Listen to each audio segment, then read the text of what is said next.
regarding the disrespect of the grandmother last month over fast ice, yes, Bill, there are differences in doing work on buildings with students in them versus homes. But fast ice is the only building needing work that currently does not have students in it, and you made no comment that work was actually happening. Yes, I saw the promotional video MPS just put out. Very impressive. Looks like all those trades can now work on school buildings come May instead of fast ice. I look forward to the open house where I can see what $4.5 million buys, as well as ending the over $20,000 per month rental fleet. Buses. After all the discussion 2 months ago that buses are not really incurring long-term debt for short-lived items, last month the board approved buying buses for 2015 phase 3 funds.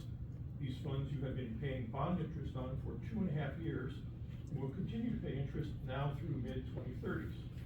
Since you did not ask for a sinking fund millage on May 4th, we'll apparently go around on this again for the next bond. I guess interest-free money to cover the smaller, shorter-term items was not important, and the next mega bond will again be polluted with small stuff burdened by debt. Page 10 of the Open Meeting Act. Email, texting, or other forms of electronic communication among members for a board or commission during an open meeting that involve deliberations towards decision-making or actual decisions violate the Open Meeting Act, since these communications are not open to the public and in effect transform the open meeting into a closed session, unquote. Now, I like the new video systems here in the room, and I'm sure it's nice to have a screen in front of you, but you are now aware that there is no Slack, text message, or other public out of public view communications allowed. Why do I mention this?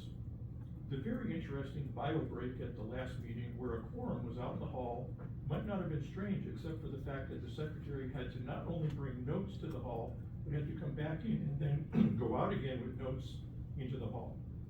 You're getting sloppy. Even if innocent, you might want to look like OMA means something. Finally, I bring you greetings from the Al Capone vault. In some ways, John Lauterbach was right about the nothing burger. There is no longer letters to the Board of Education, FOIA requests for MPS. We have not seen RFPs for several things like strategic planners, facilities evaluators, or the buses last month. I don't believe I'm saying it, but the agenda packages were more transparent under Mike Sherrill than they are now. And I did not have to hit 20 links to see them all. And last on transparency and continuing the trend, the new MPS website follows the previous loss of meeting minutes from 2012 to July of 2020. We are now further deleting our history up to April of 2025. Good evening, Renita Bonadies. I want to follow up on the discussions at the end of the October board meeting. There were several statements that need further clarification and facts. But first, I want to thank this board for making the agenda packets free to the public after being requested for over 3 years. If the board has nothing to hide, this should never have been an issue, even though they still need some work, which I've discussed. As far as being thankful for the work taken to prepare the agenda packets, let's be clear, those packets are prepared for you, the board, specifically for doing your business at these meetings. They are not prepared for the public or those requesting them through the FOIA process. The district pays the Board of Education Administrative Assistant, Sara Duley, to work for you. She's paid to do her job, and she does it well. Again, agenda packets are not prepared for the public, but for you, the board. As far as the cost for redacting agenda packets, there were a few missing facts and some perspective.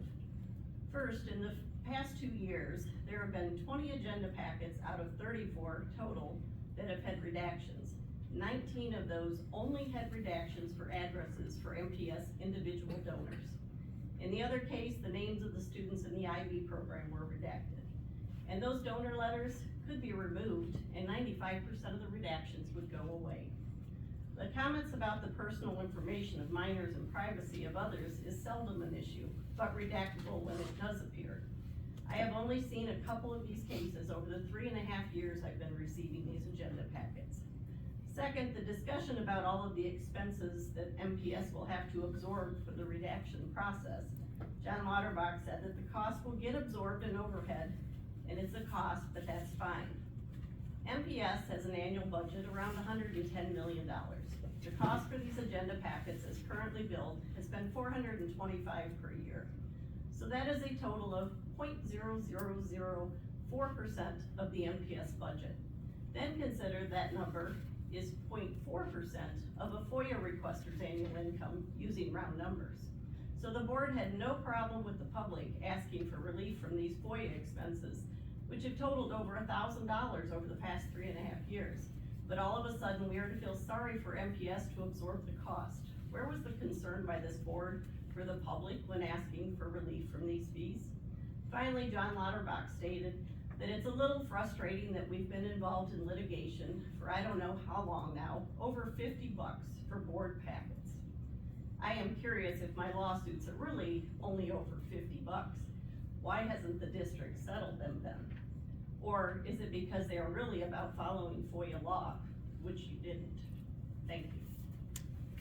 The presentation by the school resource officer, I have to say I was very impressed. I think it's a great program, and it triggered in my mind something that I said at a previous board meeting, maybe a couple of years ago when Superintendent Char was here, and I sent a letter to Brad. It was about school shootings.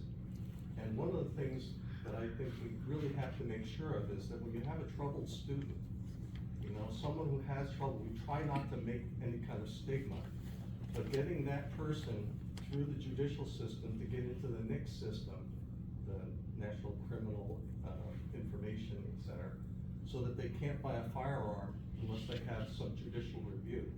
It takes going to a judge to get someone to put that check mark. But again, I just think that's something you really need to consider, because you've got a lot of this covered wonderfully, and I thought those programs were great. But I really worry about certain places where they don't want to do anything in this court system.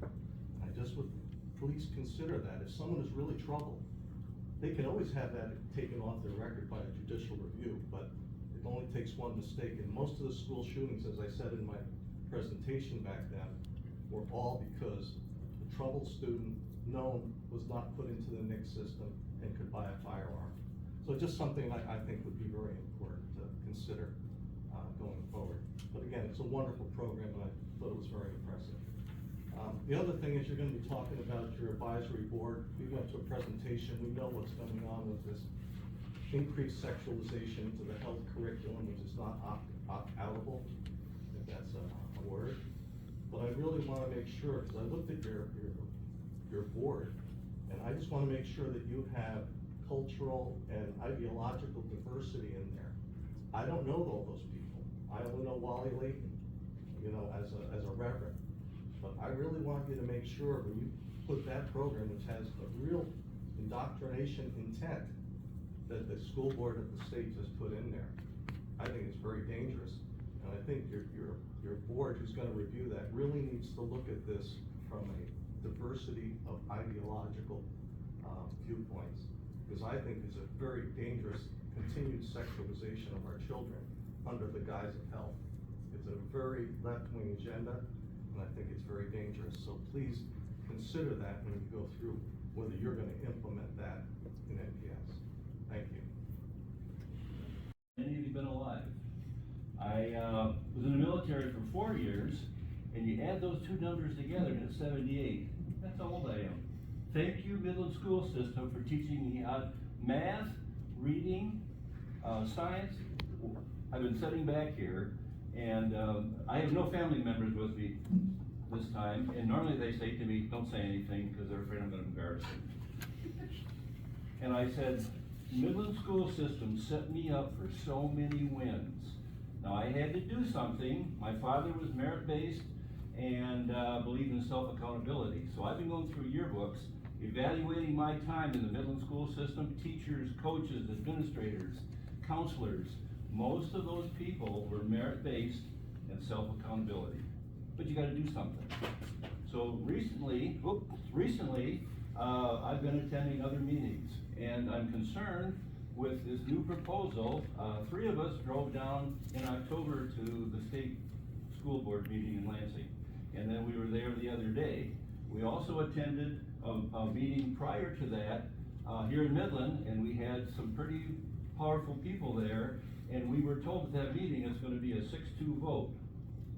We knew that before we got there, and I had the privilege to be there and see the interworkings of the system. And one of the words I wrote down as I was listening to educated people around that table, I put the word debacle down. And as I thought about it over the weekend, I went, that might be too strong until it came out in national news.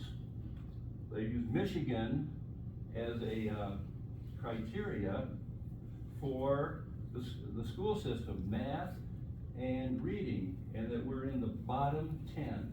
Michigan's in the bottom 10.